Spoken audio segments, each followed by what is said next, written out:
Welcome to Book Selfie. You just tuned yourself to the coolest place to buy your books to read and listen. It is the site where readers find the niftiest books, awesomest stories from the coolest authors. It is the place that books a lot. Hello, ladies and gentlemen. This is Gurhan, one of the founders of Book Selfie, and this is a Book Selfie production. And it is an ultimate author interview. And today I am with Ron Kinscherf. He is a children's book author, having 10 books under his belt. I'm not mistaken, right? 10 books. That is correct. Yes, 10 books under his belt. And we are coming at you from Austin, Texas, beautiful Austin, Texas. It was a little rainy, but hey, that was okay. How is the weather over there, Ron?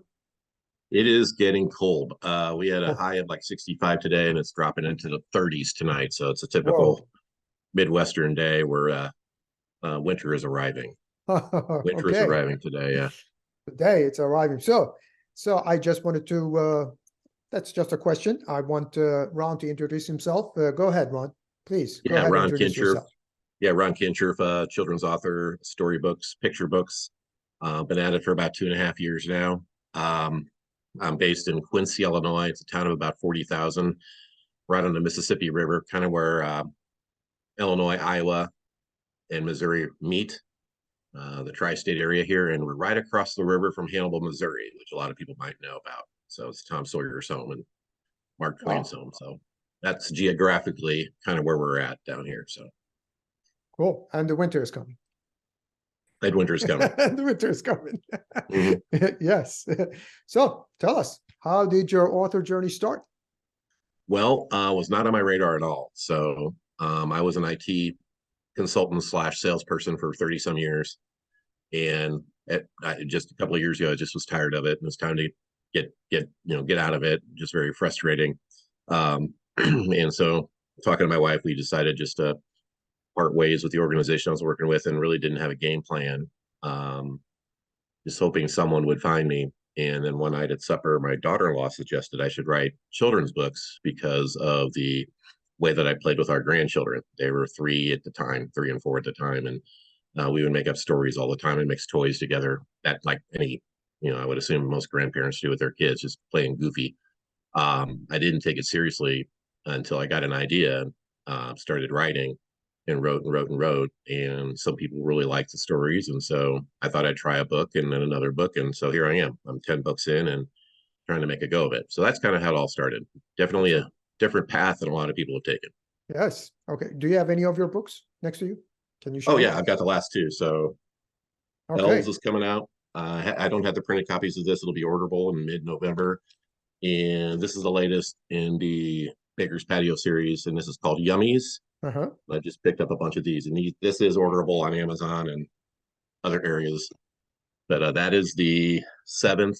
Yummies is the 7th in the Baker's Patio series, and Elves is the 3rd in the Papa Tell Me book series. So yeah. Okay, so as far as, yes, you write children's books. That's the types of books that novels or the books that you write. But what type of children's books? I know you have like 2 series, right? Yeah, 2 series. So they're picture books aimed like for 7 and younger, first readers on down. So one series is the Baker's Patio series, and it's about a colony of ants that live underneath an older couple's patio and the trouble they get into. It's led by a queen, and her son is second in command. He's rather immature and gets in trouble a lot. Like in Yummies, he doesn't listen to the queen and ends up eating candy that's found on the patio, and he has a sugar high and destroys the colony. And the other series is the Papa Tell Me a Book series, which is kind of how this started. It's about a grandpa putting his grandson down for a nap, and then the grandson asking for a story. So the grandpa has to make up a story on the spot about something that the young boy finds in the room that he's sleeping in. So the first 2 were about a ceiling fan, and the second was about a blanket. And the one coming out is about elves. Upside down. Elves, where the boy asks his papa to tell him a story about elves. So the grandfather has to come up with a story about elves, make something up. The boy falls asleep in the middle of the story and then dreams the conclusion of the story. And there's 2 different types of illustrations that are involved in these stories. So kind of a Winnie the Pooh type illustration to start. Uh-huh. And then when the boy falls asleep, it's very childish, kind of a South Parkish type illustration because the boy, he's a younger boy. And so it's kind of based on how a younger child would draw. So, yeah, those are the two series I have. There's a lot of stuff for adults, I think, in these stories, kind of a message for the adults too, especially in Yummies. Okay. And there's also illustrations that are specific for adults. Because my theory there is if the adult likes to read the story, they're going to want to buy the books because they're the ones spending the money. So I figured we'll throw in some inside humor for the older people. Yes. That's one of the angles I'm using. So I'm gonna say the second one is you. Like grandfathers telling stories. Yeah. There's a lot of truth in it. There's lines that Yep. my grandkids have said. When I read the Ceiling Fan to my grandchildren the first time through, they made me read it again and again because they couldn't believe that there's things they said in the story. There's things about dinosaurs dancing, and there's a pizza dance party, which one of my grandsons wanted to have for his third birthday party. So they're just surprised that I actually am using things that they say in these stories. So, and that's, people have asked me if I'm ever going to run out of ideas, but not as long as I have grandkids that are old enough to make stuff up with me. So, Yeah.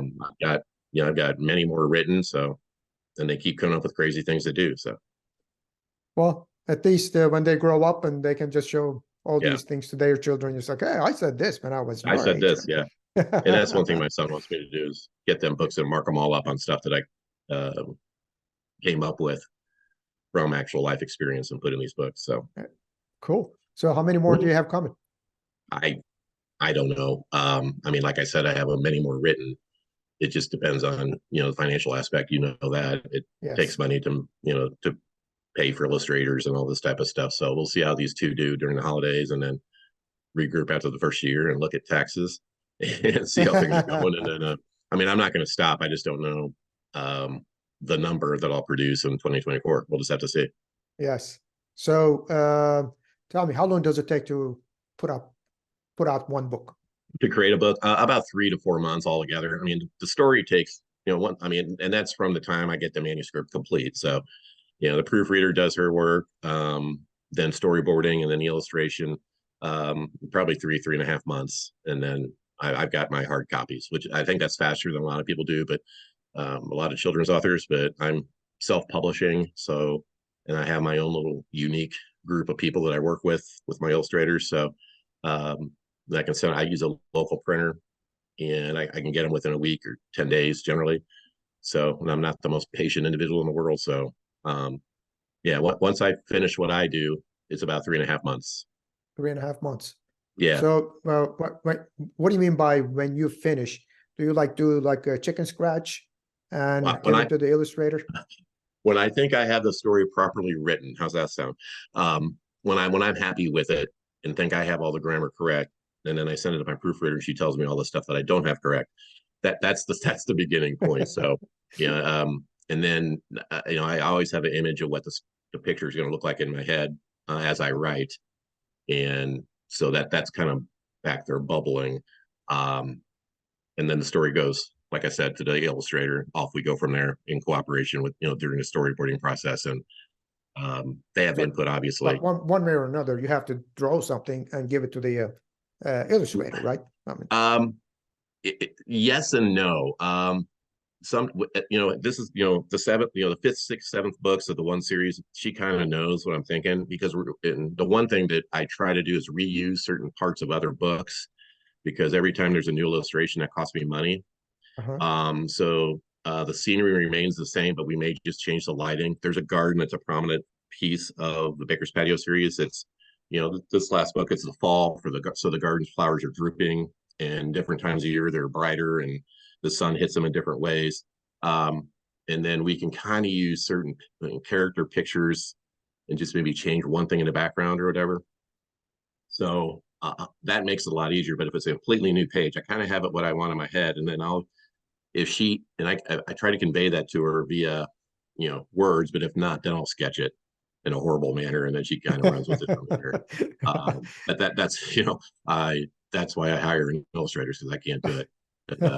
Again, it's all about the relationship I have, and I Yes. can use examples from the past, like in Yummies, there's a part where the eyes pop out, in this fashion. So Uh-huh. I mean, that was easy to describe. And then this picture here, I just wanted the ants to fly around like a tornado, going Yeah, around and around the picture. So I could tell her that, and she kind of got the idea of what I was talking about. So that's yeah, cool. yeah, it works out well. Disney actually does that. Oh, Uh, really? yes, I forgot the name of the book. They called that room something, uh, something funny, and nobody wants to go to that room. It's just archives. And what they Hmm. do is they take a part of an animation, and they kind of like, just like you do, change it around, and it's somebody's going up a hill, or the animation all same. When you put them side by side, you can just tell it's just the same animation, but the angle is a little bit different, and of course, sun is shining from left or whatever. They do Yeah, that. yeah. And there's certain parts, and I have in a few books where the council meets, the Baker's Patio Council, where there's a representative from each group of ants that meet, and it's obviously a group of ants, but it's their formal weekly meeting, and I have that drawing sketched out as the type of table they sit at, and the queen's Ah, at the head, and then all the representatives. So I've used that a time or two, and maybe a change of expression of one ant because he's the one talking, yeah. So, but yeah, that helps out tremendously in speeding up the process and lowering the cost. So what happens? Like you're playing with your grandchildren, and all of a sudden this story pops up, and so you go, wait a second, just start writing it down. Well, How here's does an that work? example. An example would be I was again I'm turned into an old man. I've got bird feeders in my backyard, so and my one grandson is obsessed with them also, always reminding me to put bird seed in the bird feeders. And we were just talking one day about what happens if a bird doesn't have her wings? How does she get up into the bird feeder? And I said, well, I have to build an elevator. And so, Papa, you can't do that. And then we talked about how the elevator would work. And I go, there's a story there. Uh, And it would be the little boy, the first time he's ever used an elevator would be at his grandma and grandpa at a hotel. And that night when he goes to bed, he wants a story about an elevator. So then the grandpa has to make up a story about an elevator. So things like that pop up all the time. There's one about a feather, because I played a trick on him one time where I put a feather, a small feather, in a glass of water. And the next time they showed up, I had a larger feather in it. And the next time I showed up, a larger feather. So I was growing a bird. So, so I have a story about a feather. Just little silly things like that that pop up, and then I kind of run with them in my head. And so, yeah, that's kind of yeah, that's the process I use. yeah. But I guess at the end, some sort of a lesson to be taken. Uh, yes. Sometimes it's just a fun book, but like the Baker's Patio series has more lessons than the Papa Tell Me a Book one. The one on elves really turned out where there is a really nice lesson at the end. Elves is about, the grandfather has to make up a story about elves. So he comes up with a story about coal elves because Santa doesn't have time to deliver coal to the little bad boys and girls, right? So he has a separate group of elves do that, and they're called coal elves, and they ride the reindeer that are practicing to be a part of Santa's team. So the boy falls asleep and joins the coal elves on their little expeditions around the world to deliver coal. And then on one of his deliveries, he runs into Santa Claus. And Santa's like, David, what are you doing here? He goes, well, I'm helping the coal elves. And then the little boy asks Santa, why do girls get coal? And Uh-huh. he tells the story about, they've been mean to their pets and blah, blah, blah, blah, blah. And the little Oh. boy kind of sinks his chin to his chest thinking, oh boy, I'm in trouble. And then Santa says, it's okay if you apologize and say you're sorry for the things that you do. You're okay, David. You'll be okay. Oh, So the little boy wakes up and he apologized to his grandfather for a lie that he told at the beginning of the story. and the coal So turns into a diamond. no, that doesn't happen. That doesn't happen. He didn't end up getting a coal, but he just wakes up and he just immediately apologizes to a Papa, I'm sorry. My mom makes me do something that he was supposed to do before he went to bed. So sometimes, sometimes there are some moral stories. Sometimes Uh-huh. the last the Yummies book I have, actually, it's about the Prince Andrew not listening to the Queen and getting in trouble, and getting grounded and stuff like that. But at the end, the Queen's sitting there watching her son clean up the mess he made and says, "I don't know what I'm going to do with this boy." And her her right hand, I guess, says all you can do is love the boy. All you can do is love him. And that's kind of a message to a degree to parents that, all you can do is love them. They're going to screw up. So just do the best you can.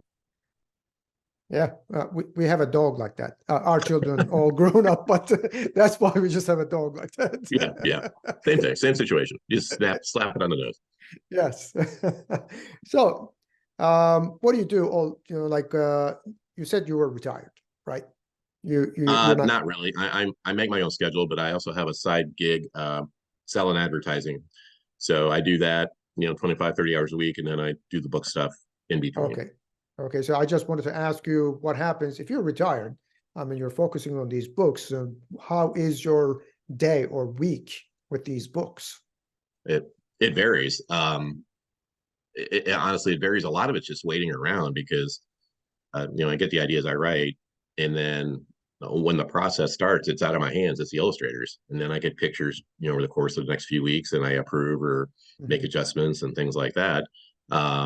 The agonizing part of it is when I'm done, and then it has to be uploaded to the various sites and sent to the printer, and I'm sitting there waiting and waiting and waiting. That's the agonizing part. It's like a mom going to the delivery room and waiting 36 hours for the kid to pop out.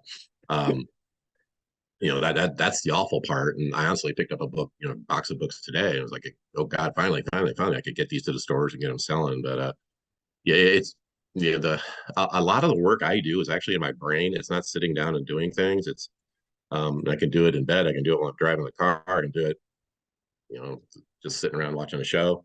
But that's a lot of my stuff. And the writing is actually a minimal part for me because, again, it's not a novel. It's 2 pages of type. It's not 3 pages of type, and then maybe another time and another time, and then if I like it, I send it to the proofreader. And off I go. So let me see. You said you just picked up a box. Oh, box of books. Box of books, and I know. I'm going to say a lot of people, authors are. They buy these books in bulk from China or whatever. And you said you have them done in your local printer. Yep. How is that the price? It's the same when you consider freight. So it equals out. So there's a printer about a mile from my house that I've gotten to know, obviously, over the last 3 years. And the best part about these guys, when I went to talk to them about what I'm doing, is, Ron, whenever we trust you, whenever you have money, you can write us a check. So I'm not on thank you, sir. I'm not on a 30 days, same as cash, that it doesn't hit my credit card right away. Like it would at Amazon or some of the other places. I can be 90 days out. I can wait till I go someplace and get a check, and then, hey, here's your money, guys.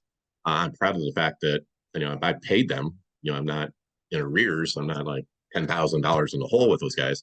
Yeah. But so that's been a really great partnership with me. I know the quality of the book because I've done it a number of times now. The tough part is knowing how many to order. But with the Christmas season coming up, I ordered a few more, especially with the L's book. Yeah. But and then when I go to classrooms, I can eat up some of the inventory in that fashion.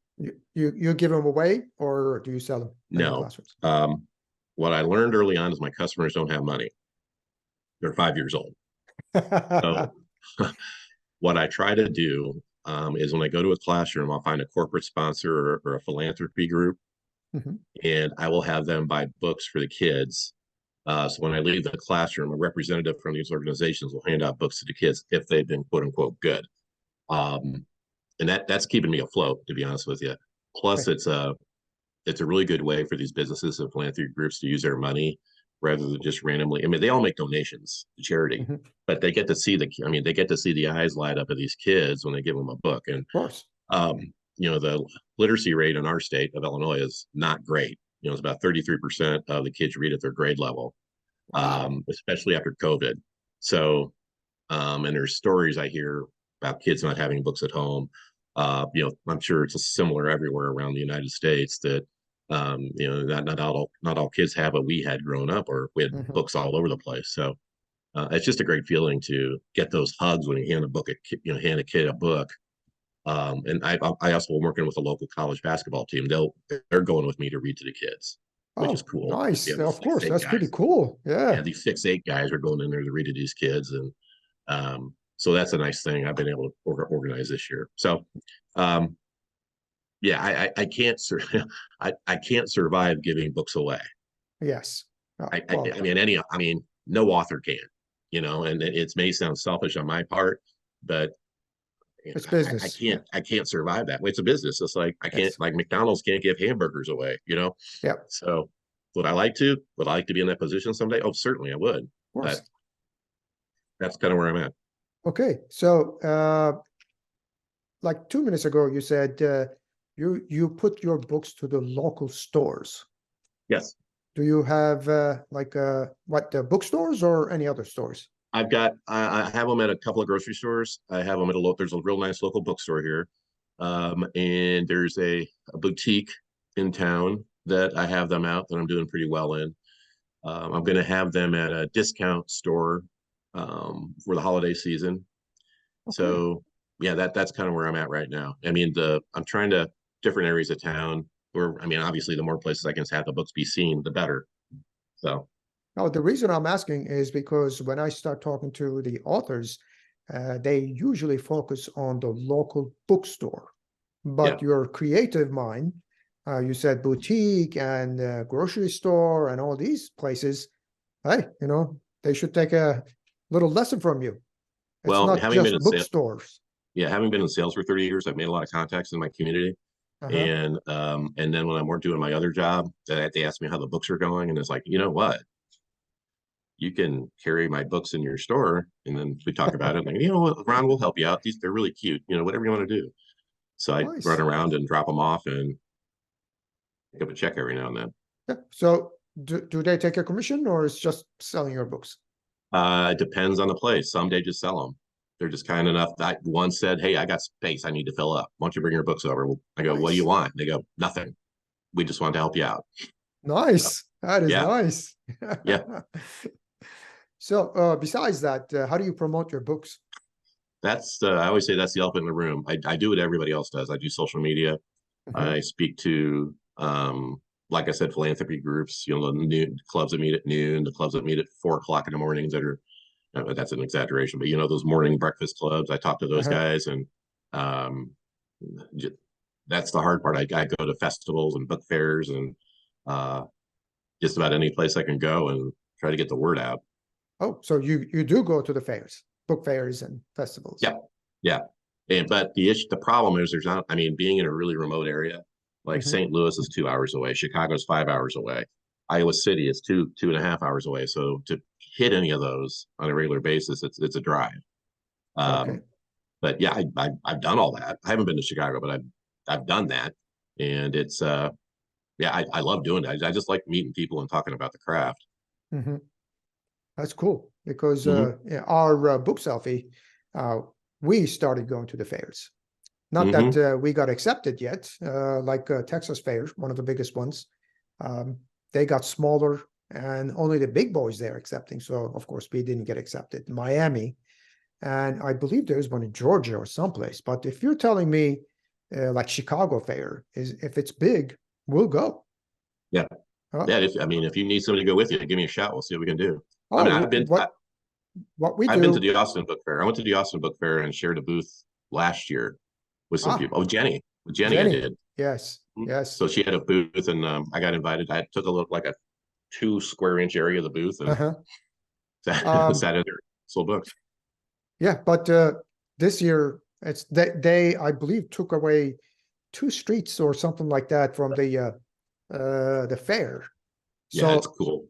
yeah, they ran out of space and they just kept the big boys. Now the small guys, and they're not That's accepted, too of bad. course. Yeah, Yeah. but what we do is we ask authors like you, just send us your books, Hmm. and we'll display them.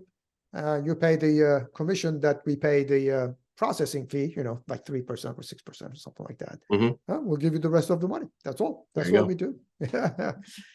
Yeah. We are one of those stores that you have, nothing. We Hmm. don't want anything.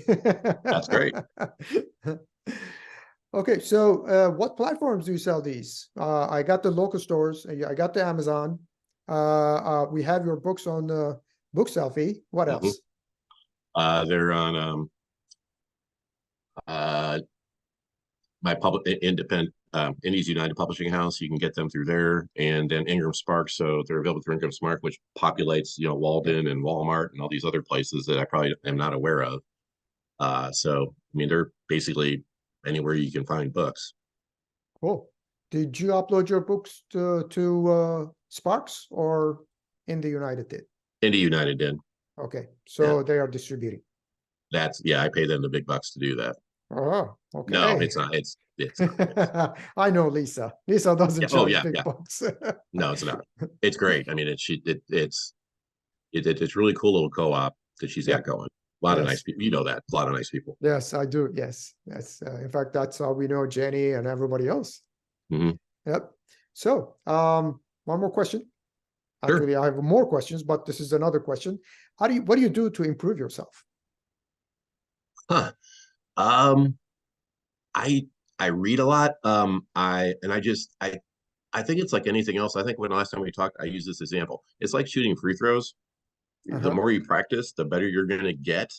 The more you work on your form. And like the last one I wrote was Elves, and it just fell together. I mean, it was just it was like a waterfall going off a cliff. There's a few drops at the start. Okay, this is a good idea. Okay, cool. Coal elves, that's really cool. I don't think I've ever heard of that before, because I always try to come up with something nobody's ever done before. Yeah, the coal farm's cool. They work at a coal farm. Oh, they use Santa's reindeers that are practicing. So cool. The elves will be in black. They won't wear the red of typical, but they'll have a blackish type outfit because they're in coal.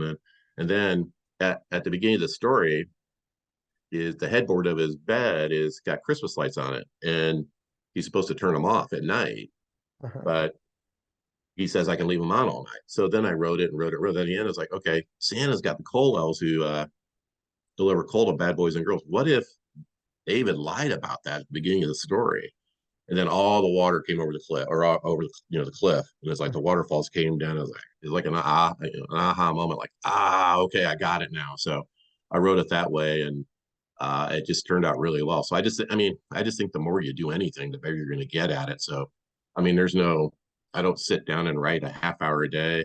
I don't do anything along those lines.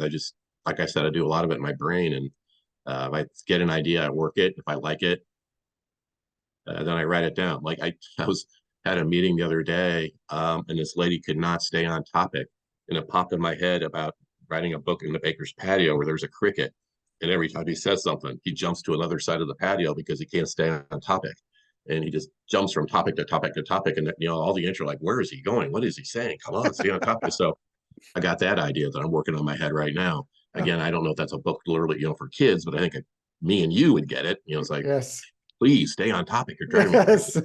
Focus. So, So like they just, one I've always been working on too is about and this is like would be a social issue type book about my aunt. One of the aunts would date a ladybug. And I could go a lot of different ways with that. That could be an interracial type story, or you can't date outside your insect group. But they're in love. I mean, what do they do? So I've been working with that. I don't know what I'm going to do with that. That's actually cool. That's pretty cool. I'm sorry. That's pretty cool. Yeah, so I got that idea working out. Yeah. Because somebody says, I want to be in one of your books. Like, oh, okay, what do you want to be? I want to be a ladybug. It's like, you know what? You could date Prince Andrew, and you guys could meet out, somewhere in the garden, and then you keep meeting, and then you kind of fall in love. But the queen doesn't like the idea. But you could just go all kinds of different. He meets the ladybug's parents, and nice. And they're like mad at the ladybug. You can't hang out with the ant, blah blah blah blah blah. So I don't know. We'll see where that goes. Well, we'll see. Yeah. You said you read a lot. Do you read children's books, or do you read a lot of books altogether? I read a lot of children's books because I have to, because my grandkids bring me books all the time. I mean, again, it's part of this. You can't say no to your grandkids. You just can't. I mean, you can to a degree. Like if I want to eat a whole chocolate bunny, that's not good. But little things. And then I read every night. I read adult books, Baldacci, and I like that type of, Grisham, those type of those type of stories, suspense books, stuff like that, detective novels, Michael Connelly. That's the stuff I like. So that's what I read. And it's funny, I wasn't that critical of what I read until I started writing. And, if I see a sentence, I don't think that's properly designed. Yeah, it's just a completely different mindset than I had prior. You should take one of the Grisham's books and, illustrate it and send it back to him. I could do that. Well, he does write children's books. He does have a series of children's books. Oh, I didn't know that. Wow. Yeah, you have to look that up. Yeah, he's got like 4 or 5. I think they're young adult books or teen books. But if you open up, I don't know if you read or have one of his books. You open up and he's got a list of like 4 or 5 that he's written. That's cool. No, I didn't know that. Nice. So, question for you. What would be the most valuable one recommendation to the newly starting children's books authors? Just do it. Just start. I mean, if it's something you always wanted to do, just try it. I mean, you might not be any good at it, but your only way you're going to find out is if you try it and have other people read it. I run into a lot of people to say, I've always got these ideas for children books. I just never had the guts to do it. It's like, there's no guts. I mean, to me, there's no guts. Write it. Nobody has to read it. If you don't like it, you don't have to show it to anybody. Just try it and see what happens and show it to your friends. Your friends are going to say they like it because they're your friends. Yeah. But it's when other people that don't know you buy your books. And then, I mean, to me, it's like a songwriter to a degree.